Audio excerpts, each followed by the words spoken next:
Dana asing kembali angkat kaki dari pasar saham negara berkembang. Sepanjang Juni 2026, investor global menarik dana hingga 46,1 miliar US$ dari pasar saham emerging markets.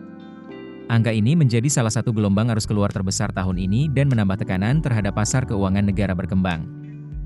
Yang paling terkena dampaknya adalah Korea Selatan dan Taiwan, dua pusat industri teknologi dunia. Tapi di tengah aksi jual saham yang masif, ada fenomena menarik. Investor justru masih memborong obligasi negara berkembang. Apa yang sebenarnya terjadi? Kenapa investor menjual saham tetapi tetap membeli obligasi? Dan apa dampaknya bagi negara berkembang termasuk Indonesia?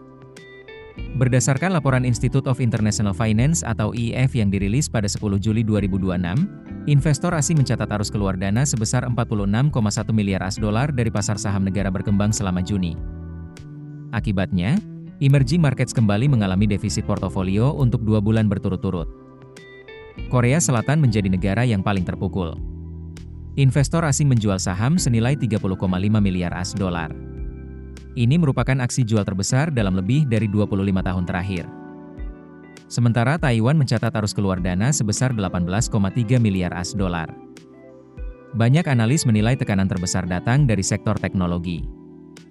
Saham-saham teknologi yang sebelumnya menjadi favorit investor global mulai mengalami aksi ambil untung atau profit taking setelah mengalami kenaikan signifikan dalam beberapa waktu terakhir. Namun menariknya, ketika saham dijual besar-besaran, investor tidak sepenuhnya meninggalkan negara berkembang. Sepanjang Juni, obligasi emerging markets justru menerima aliran dana masuk sebesar 28,3 miliar US$. Artinya, investor masih bersedia menempatkan uang mereka di negara berkembang, tetapi dengan risiko yang lebih rendah. Karena itulah, meskipun obligasi mencatat inflow besar, total arus portofolio negara berkembang tetap mengalami defisit bersih sebesar 17,8 miliar US$ akibat derasnya penjualan saham. Kepala Ekonomi IIF, Jonathan Fortune, mengatakan investor masih mau memberikan pinjaman kepada negara berkembang melalui pembelian obligasi. Namun mereka tidak lagi seagresif sebelumnya dalam menambah kepemilikan saham. Fenomena ini menunjukkan adanya perubahan strategi investor global. Ketika ketidakpastian meningkat, mereka cenderung mengurangi aset yang berisiko tinggi dan berpindah ke instrumen yang memberikan pendapatan tetap seperti obligasi. Kenapa investor mulai mengurangi saham? IIF mengidentifikasi beberapa faktor utama yang mendorong keluarnya dana dari pasar saham negara berkembang.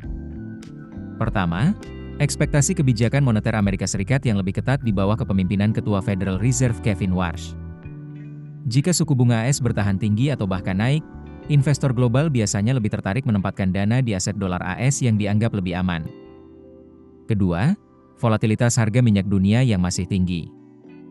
Ketidakpastian harga energi membuat investor lebih berhati-hati dalam menilai prospek pertumbuhan ekonomi global.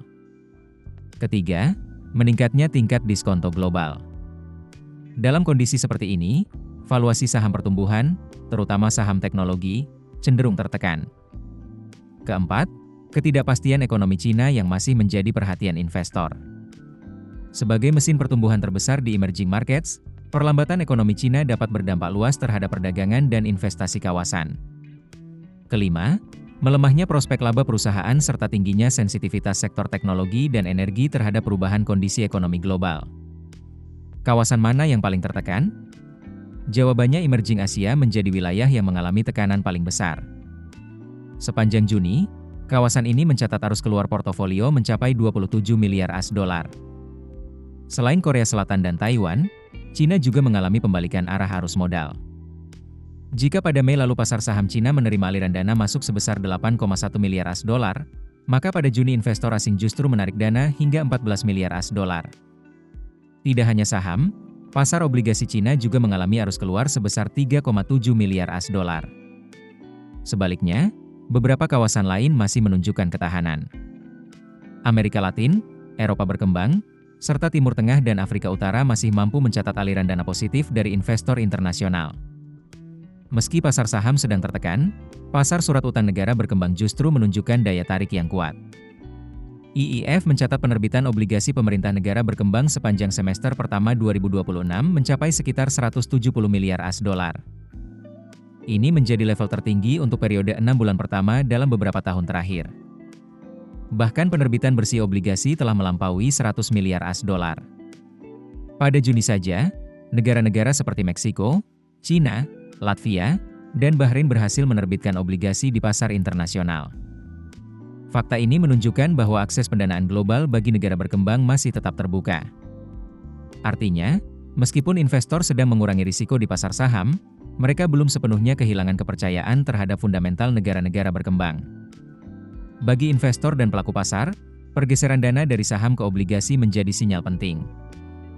Ini menunjukkan investor global sedang memasuki fase yang lebih defensif dan selektif.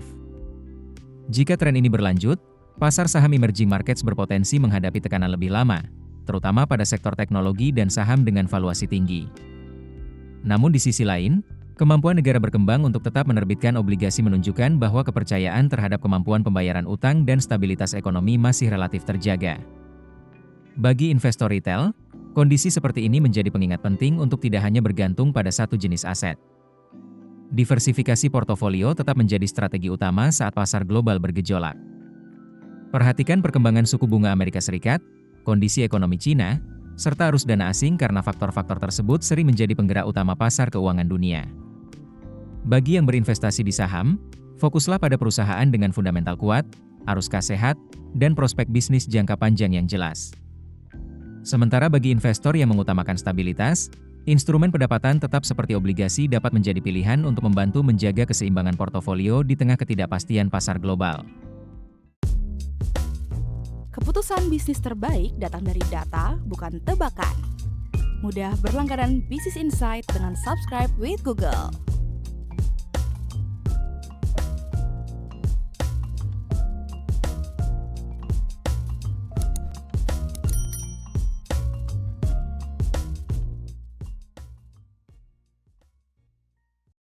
Download aplikasi Kontan sekarang di App Store atau Play Store.